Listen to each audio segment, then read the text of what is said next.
사랑하는 성도 여러분, 주님의 사랑 안에 평안하셨는지요?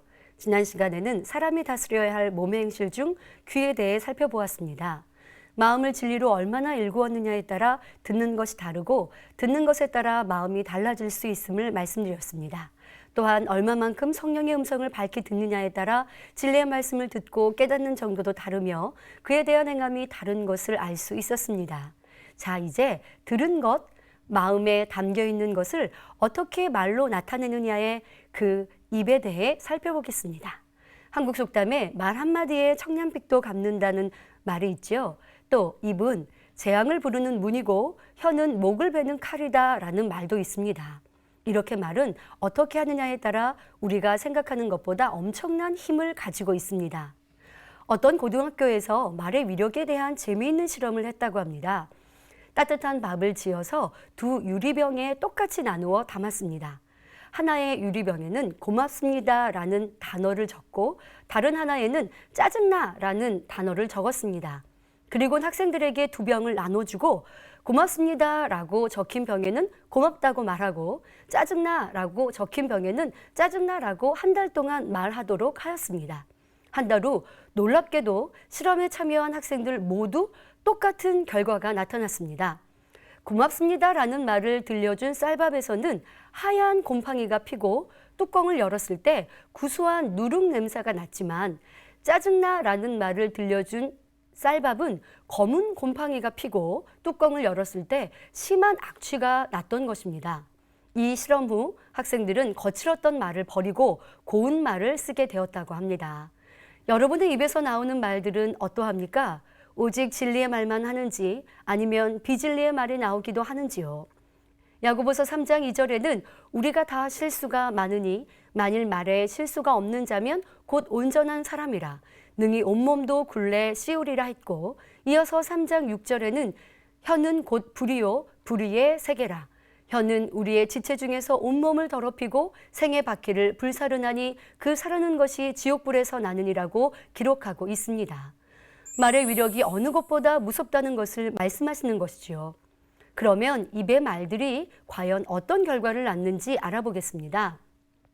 나의 입의 말 한마디가 잠언 18장 21절 전반절에 죽고 사는 것이 혀의 권세에 달렸다는 말씀처럼 사람을 죽이고 살릴 수도 있고 사업을 망하게도 할 수 있으며 성공하게도 할 수 있지요.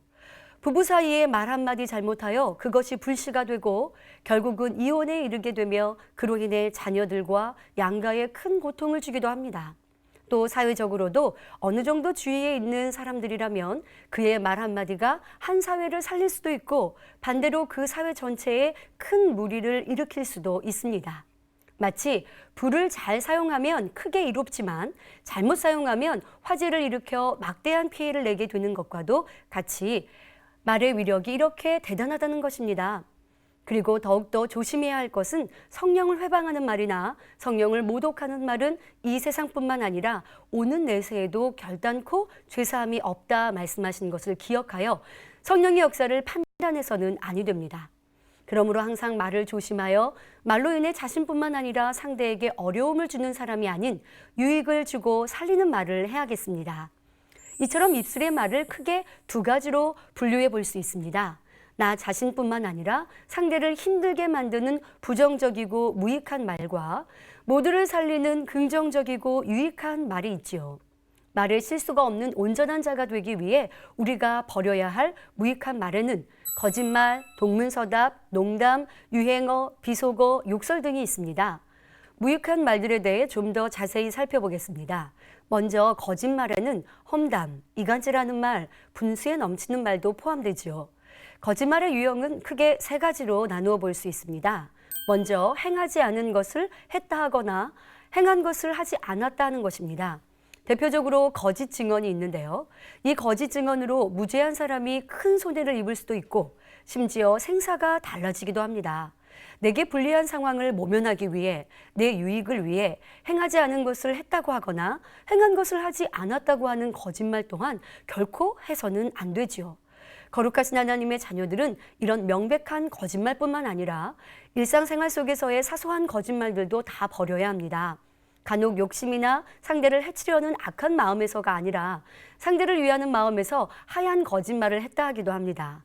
예를 들면 식사하셨습니까? 하는 질문에 상대가 자신에게 마음 쓰지 않게 하려고 식사하지 않았는데도 먹었습니다 라고 대답하는 경우이지요. 자기 유익을 구하는 것이 아니며 선한 의도로 말한 것일 때는 하나님께서도 거짓말이라고 정죄하지 않으시지만 이런 때에도 솔직히 말하는 것이 더 좋습니다. 두 번째 유형은 말을 전할 때 더하거나 빼는 것입니다. 다른 사람의 말을 자신의 생각과 느낌 속에 말을 더하거나 빼기도 하고 과장하거나 축소하여 엉뚱하게 전하는 경우이죠. 예를 들어 내가 좋아하는 반찬이 조금 남아있는 것을 보고 다 먹어버렸다 하거나 하나도 안 남았다고 말하는 것입니다. 또는 많은 사람의 모임 중 겨우 두세 사람이 동일한 의견을 말한 것을 듣고 모두가 다 그렇게 말하더라고 전하는 사람도 있지요. 그나마 좋게 전하면 다행이지만 나쁘게 전하면 오해가 되니 문제입니다. 녹음기처럼 상대의 말을 똑같이 전달하기는 어렵지만 최대한 말한 사람의 의도를 정확하게 전달하고자 노력해야 합니다. 또한 비록 정확하게 전달할 수 있다 해도 은혜와 덕이 되지 않고 진리가 아닌 말이라면 전하지 않아야 하지요. 좋은 의도에서 전했다 해도 듣는 사람 편에서는 마음이 상함으로 사람들을 이간하는 결과가 될 수 있기 때문입니다. 뿐만 아니라 일부러 거짓말을 하고자 하는 것은 아니지만 허위 보고를 함으로 결과적으로는 거짓말이 되기도 합니다.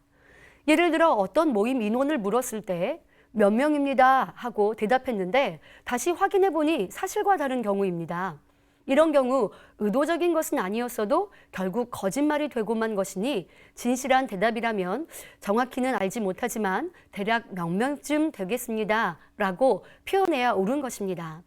물론 이런 일은 사소한 것일 수도 있고 나쁜 마음으로 남을 해치려고 거짓말한 것도 아닙니다. 그러나 마음이 진리로 채워진 사람은 아무리 사소한 것이라도 더하거나 빼서 전달하지 않고 오직 알고 있는 그대로만 말할 뿐이지 자신의 생각과 느낌을 더해서 사실인 것처럼 말하는 일이 없습니다. 그러니 자신의 말에 조금이라도 진실성이 결여되어 있다면 이는 근본적으로 자신의 마음에 거짓의 속성이 남아 있으며 자신이 알고 있는 것처럼 보이고자 하는 마음이 있음을 깨달아야 합니다. 거짓의 뿌리를 다 뽑지 못한 사람은 어떤 긴박한 상황을 만나게 되면 남을 해롭게 하는 거짓말도 할 수 있기 때문에 이를 철저히 벗어버림으로 온전한 입술이 되시기를 바랍니다. 세 번째 유형은 자기 생각에 맞춰 상대의 마음을 헤아려서 판단, 정죄하여 비판하는 것입니다. 사람들은 남의 표정이나 행동을 보거나 말을 들을 때 자신의 느낌과 생각에 맞춰 상대의 마음이나 의도를 판단하는 경우가 많습니다. 그러나 아무리 눈치가 빠른 사람도 서로 사랑하고 친한 사이라 해도 상대의 마음을 다 헤아리기는 어렵습니다. 상대는 전혀 그런 마음이 아닌데도 자신의 판단에 맞추어 사실이 아닌 말을 전하는 것도 결국 거짓말이 되는 것입니다. 자기 기준에 맞춰 상대를 판단하고 비방하는 사람은 자신이 상대를 정죄하는 그 정죄가 오히려 자신에게 해당되는 것을 깨달아야 합니다. 야고보서 4장 11절에 형제들아 피차에 비방하지 말라. 형제를 비방하는 자나 형제를 판단하는 자는 곧 율법을 비방하고 율법을 판단하는 것이라. 내가 만일 율법을 판단하면 율법의 준행자가 아니요 재판자로다 하신 말씀처럼 형제를 판단하고 비방하는 것은 곧 재판장이신 하나님처럼 되고자 하는 큰 악입니다.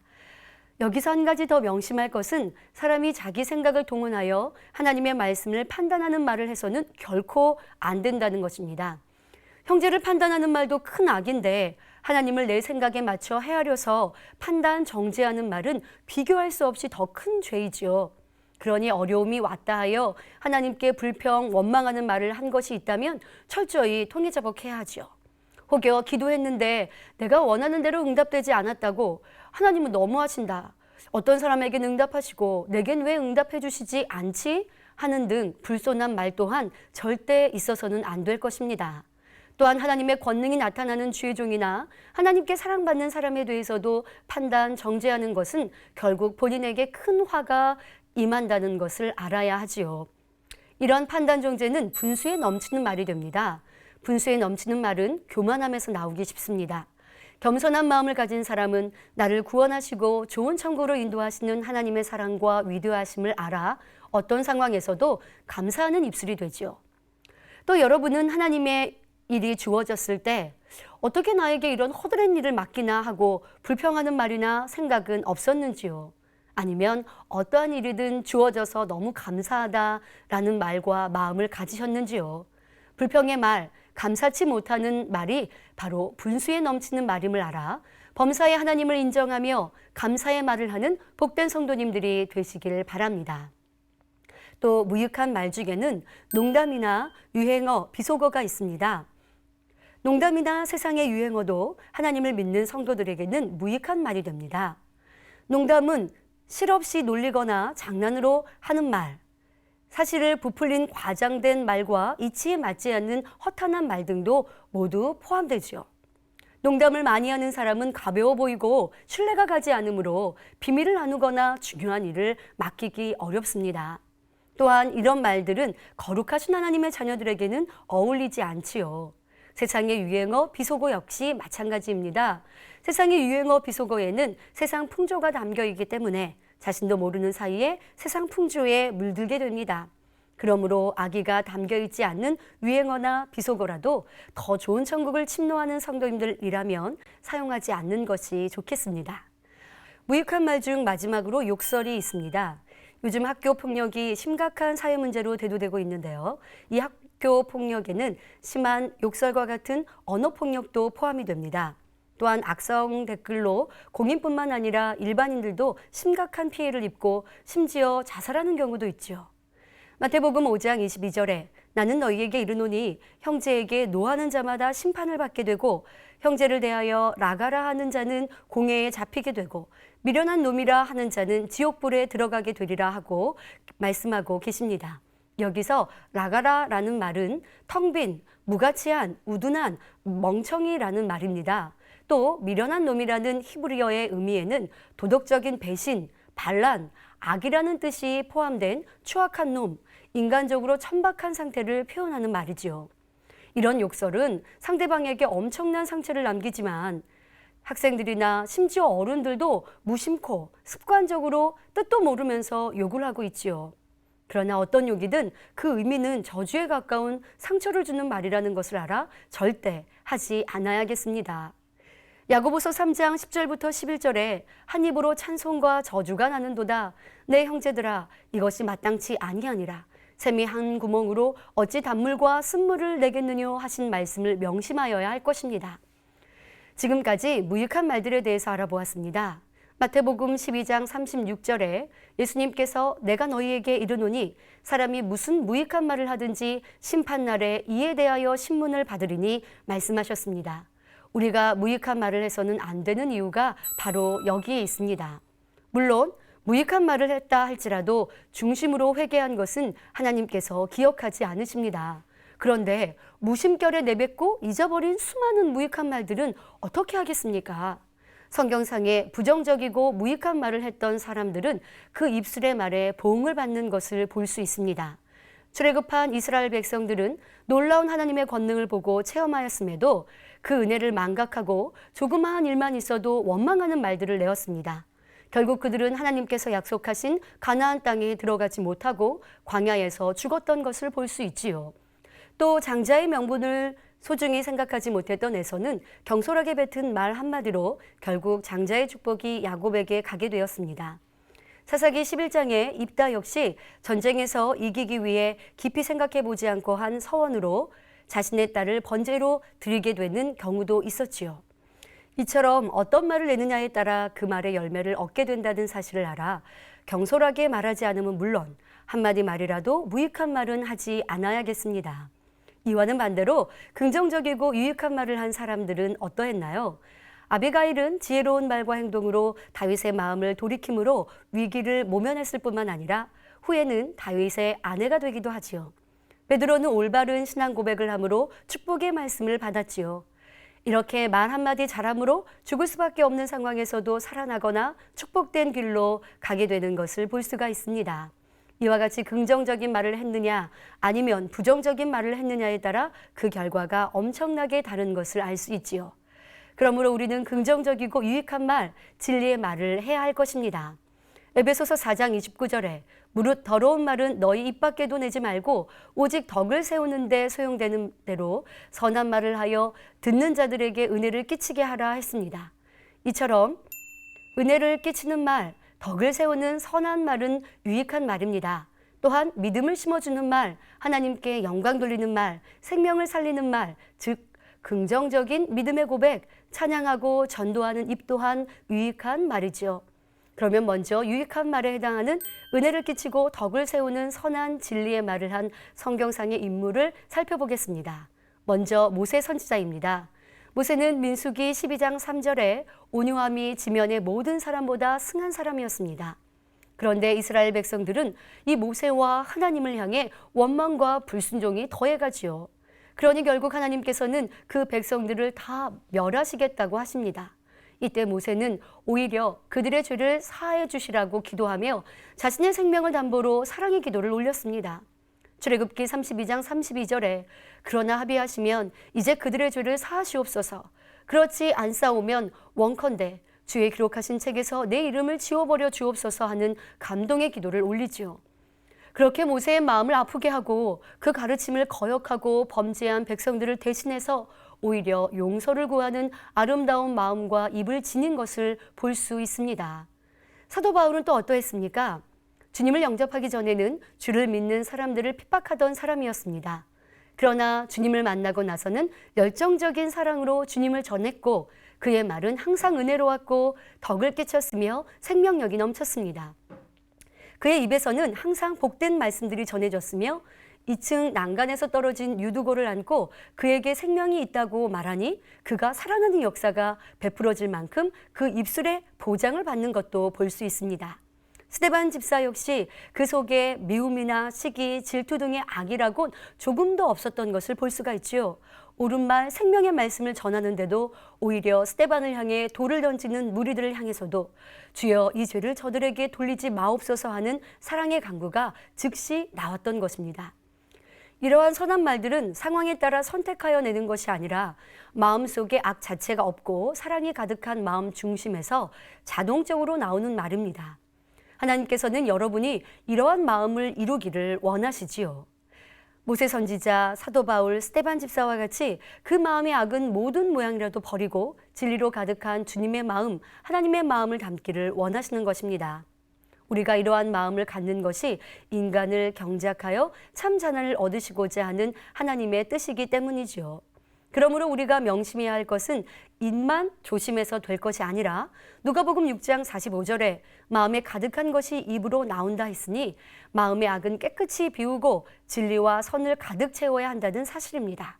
그리고 고린도전서 13장 1절에 내가 사람의 방언과 천사의 말을 할지라도 사랑이 없으면 소리나는 구리와 울리는 꽹과리가 된다는 말씀처럼 듣기에 아름다운 말을 하고 바른 말을 한다고 해도 사랑의 마음을 담아 말해야 한다는 것 또한 명심하여야 할 것입니다. 다음으로 유익한 말인 긍정적인 믿음의 고백이 있습니다. 부정적인 말은 많이 하면 할수록 일이 잘 안 되고 어려워지지만 긍정적인 말과 믿음의 고백을 하면 안 되던 일도 잘 될 수 있지요. 긍정적인 믿음의 고백의 중요성이 민수기 13장 14장에 잘 기록되어 있습니다. 출애굽한 이스라엘 백성이 가나안 땅으로 들어가기 전에 먼저 12명의 정탐꾼을 보냅니다. 그런데 정탐하고 돌아온 사람 중 10명은 가나안 거민을 두려워하여 그 땅을 악평하며 부정적인 보고를 하므로 백성들에게 절망적이고 암울한 생각을 갖게 하고 탄식과 불평과 원망을 하게 만들었습니다. 반면 여호수아와 갈렙은 하나님의 약속을 믿었기에 민수기 14장 7절부터 9절에 우리가 두루 다니며 탐지한 땅은 심히 아름다운 땅이라 여호와께서 우리를 기뻐하시면 우리를 그 땅으로 인도하여 들이시고 그 땅을 우리에게 주시리라. 이는 과연 젖과 꿀이 흐르는 땅이니라. 오직 여호와를 거역하지 말라. 또 그 땅 백성을 두려워하지 말라. 그들은 우리 밥이라. 그들의 보호자는 그들에게서 떠났고 여호와는 우리와 함께 하시느니라. 그들을 두려워 말라는 긍정적인 믿음의 고백을 했지요. 결국 갈렙과 여호수아를 제외한 출애굽 1세대 모두 가나안 땅에 들어가지 못하고 광야에서 40년을 유리한 후 죽었습니다.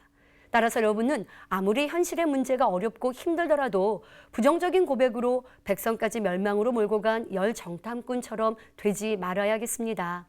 안 될 것 같습니다. 어려워 보입니다. 아무래도 힘들 것 같은데요. 이런 말이 아니라 잘 됩니다. 할 수 있습니다. 믿는 사람에게는 능치 못할 일이 없습니다. 이런 긍정적인 말, 믿음의 고백을 하는 습관을 들이면 여러분의 마음과 주변 환경도 바뀌게 될 것입니다. 오직 긍정적인 말, 믿음의 고백을 한 여호수아와 갈렙처럼 응답과 축복을 받으시길 바랍니다. 또한 기도하는 입술, 찬양하는 입술, 하나님의 능력과 사랑을 간증하는 영광 돌리는 입술이 되시어 하늘의 상급 또한 쌓는 복된 입술이 되시기를 바랍니다. 이 외에도 유익한 말로 믿음을 심어주는 말, 생명을 살리는 말이 있습니다. 여기에는 전도, 권면, 위로의 말 등이 포함되지요.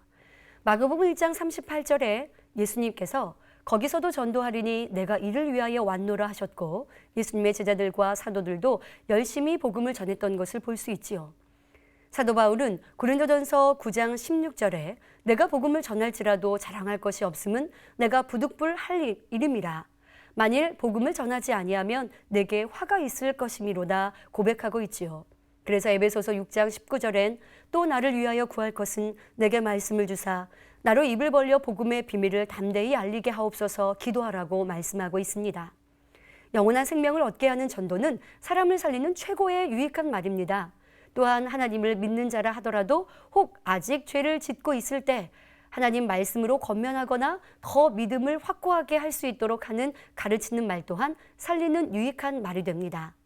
히브리서 3장 13절 후반절에 매일 피차 권면하여 너희 중에 누구든지 죄의 유혹으로 강팍해 됨을 면하라 하셨지요. 그러나 권면함에 있어서도 데살로니가전서 2장 11절에 아비가 자기 자녀에게 하듯 권면하라는 것처럼 사랑으로 상대에게 맞는 필요 적절한 말을 할 때 상대가 변화될 수 있지요. 잠언 15장 23절에 사람은 그 입의 대답으로 말미암아 기쁨을 얻나니 때에 맞은 말이 얼마나 아름다운고 하신 말씀을 마음에 새기셔서 전도나 권면의 말처럼 좋은 말, 유익한 말이라 할지라도 때와 장소, 상대에 맞게 함으로 덕을 세우는 입술이 되시길 바랍니다.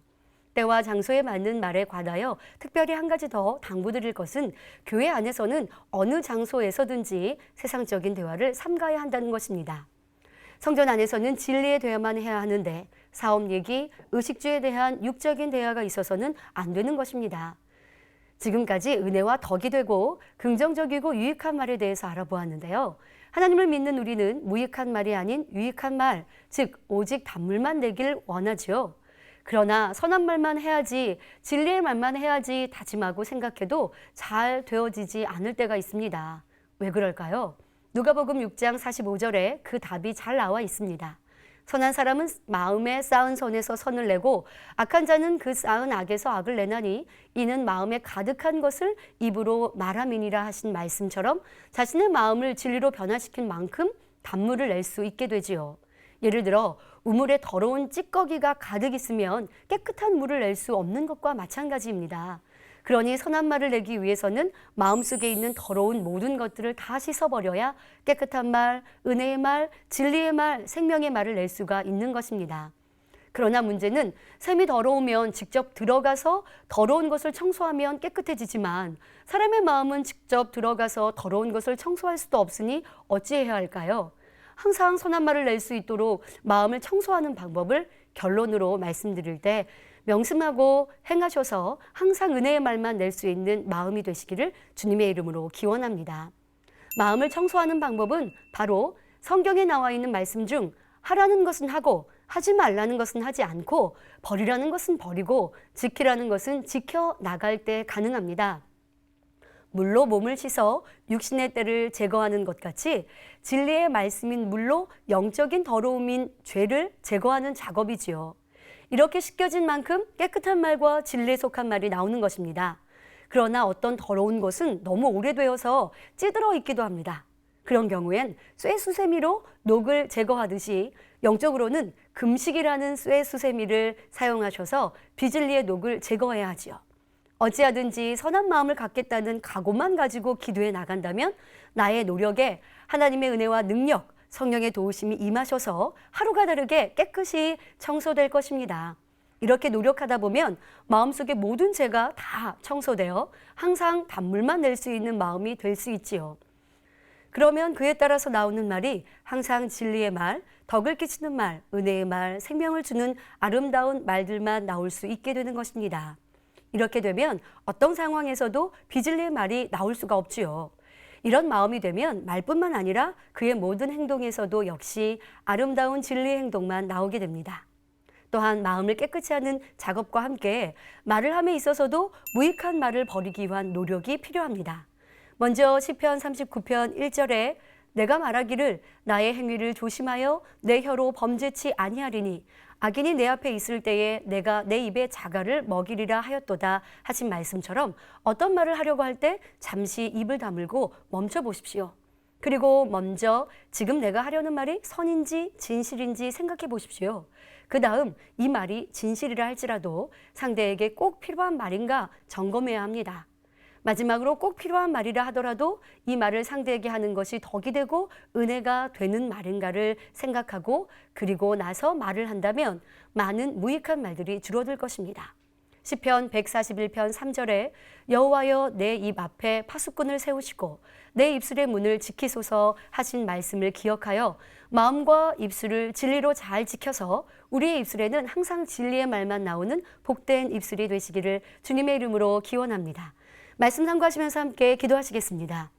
좋으신 아버지 하나님 감사합니다. 우리의 입술이 무익한 말, 또한 상대를 아프게 하는 말이 아니요 선한 입술이 되길 원합니다. 믿음의 고백이 넘치며 찬양하고 기도하는 아버지 하나님을 기쁘시게 하는 입술을 되어져서 우리의 입술의 말로 응답과 축복을 신속히 받기에 부족함이 없는 복된 성도님들 될 수 있도록 축복하여 주옵소서. 감사하옵고 우리 주 예수 그리스도의 이름으로 기도하옵나이다. 아멘.